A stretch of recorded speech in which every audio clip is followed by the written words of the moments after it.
In Esanga, traditions rule everything. To choose love over tradition is a dangerous path in Esanga.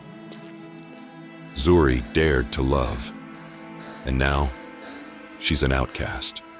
But when one woman defies the rules, can she change the fate of an entire village?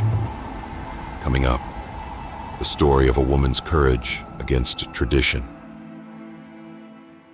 In the remote village of Esanga, traditions were more than just customs. They were laws that defined every aspect of life. These rules dictated the behavior of both men and women, but they were especially harsh on women. To maintain dignity and honor was the ultimate goal for women in Esanga, and any deviation from the norms was not just frowned upon, but actively punished. Rumors could be deadly, and a woman's reputation could be shattered overnight. Zuri, a young woman in her early 20s, was admired in the village for her beauty and grace. She had long, dark hair, radiant eyes, and an elegance that made her stand out. She was considered a symbol of purity and virtue, a role model for younger girls, and a source of pride for her family. Her mother, Nadia, was strict, always reminding Zuri that her behavior would reflect on the entire family. "You are our honor, Zuri. Never forget that," her mother would often say. One day, while Zuri was fetching water from the river, a daily task she performed with diligence, she noticed a man standing by the water's edge. He was tall, with kind eyes and a warm smile. His name was Kofi, a traveler who was passing through Esanga on his way to another village. He was unlike anyone Zuri had ever met. He carried an air of adventure, and his stories of distant places intrigued her. Despite the risks, Zuri found herself drawn to Kofi. There was a natural ease in their conversations, and Kofi spoke of a world beyond the hills of Esanga, a world where women were treated as equals, where traditions were not so rigid, and where love could flourish without fear. The more Zuri listened, the more she longed for that freedom. Their encounters became more frequent. Zuri knew the dangers of being seen alone with a man, but she couldn't resist the pull of this forbidden connection. She felt alive when she was with Kofi, as if her heart was finally free from the chains of tradition. One evening, as the sun began to set, Kofi surprised Zuri by offering her a gift, a small handcrafted necklace from his travels. "For you, Zuri, to remind you that you deserve to live free," he said, his voice sincere. Zuri hesitated, knowing that accepting gifts from a man could be seen as a sign of impropriety. But Kofi's eyes held a kindness she had never experienced before, and she accepted the necklace with a grateful smile. Little did they know, a young boy from the village had witnessed this exchange and quickly ran back to spread the word. The news of Zuri's secret meeting spread through the village like wildfire. By the next morning, whispers and rumors filled the air. "Did you hear? Zuri has been meeting a man in secret," the villagers gossiped, their words laced with judgment. Zuri's mother was devastated when she heard the news. "How could you bring shame upon us?"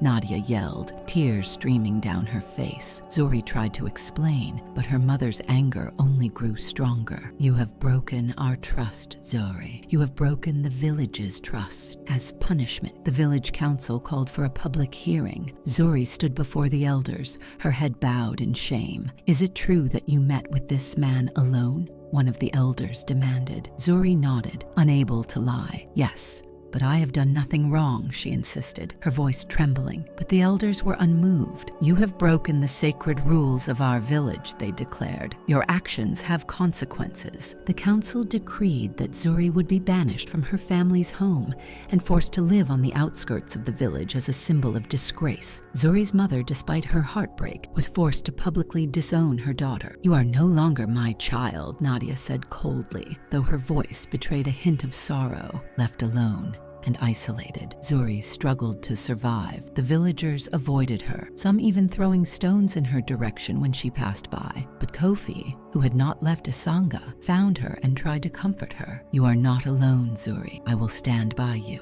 he promised. But the weight of tradition and the village's judgment was too heavy to bear. "It's not fair, Kofi," Zuri cried. "Why must women be the ones to suffer for things they do not control?" As the days passed, Zuri's resilience grew. Despite the pain of rejection, she found strength in her defiance. She realized that her worth was not defined by the village's rules, but by her own choices. Determined to make a difference, Zuri began speaking to other women who had also been punished by similar traditions. Many of these women, once silenced by shame, found a voice in Zuri's courage. One night, Zuri decided to confront the village council once again. This time, she was not alone. A group of women who had faced similar injustices stood beside her, each one ready to share their story. "This is not just about me," Zuri said boldly. "This is about every woman who has been silenced, shamed, and rejected for wanting to be free." The elders were taken aback by the unexpected show of solidarity. They listened, albeit reluctantly, as woman after woman shared her experiences. Kofi, who had been watching from the crowd, stepped forward. "It's time for Esanga to change," he said firmly. "Traditions that harm rather than protect must be questioned." The crowd murmured, some in agreement, others in disapproval, but the seeds of change had been planted. Over the next few months,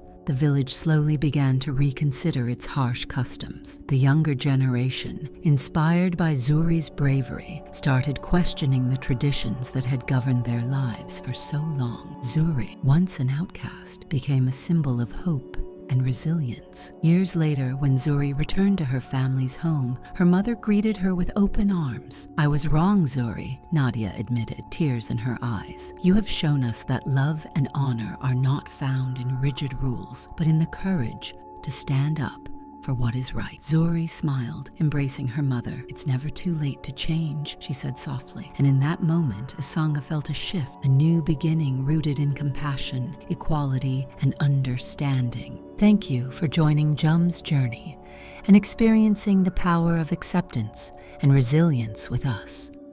If you found her story inspiring, please like, subscribe, and share your thoughts in the comments below. Stay tuned for more captivating tales ahead. Until next time, farewell.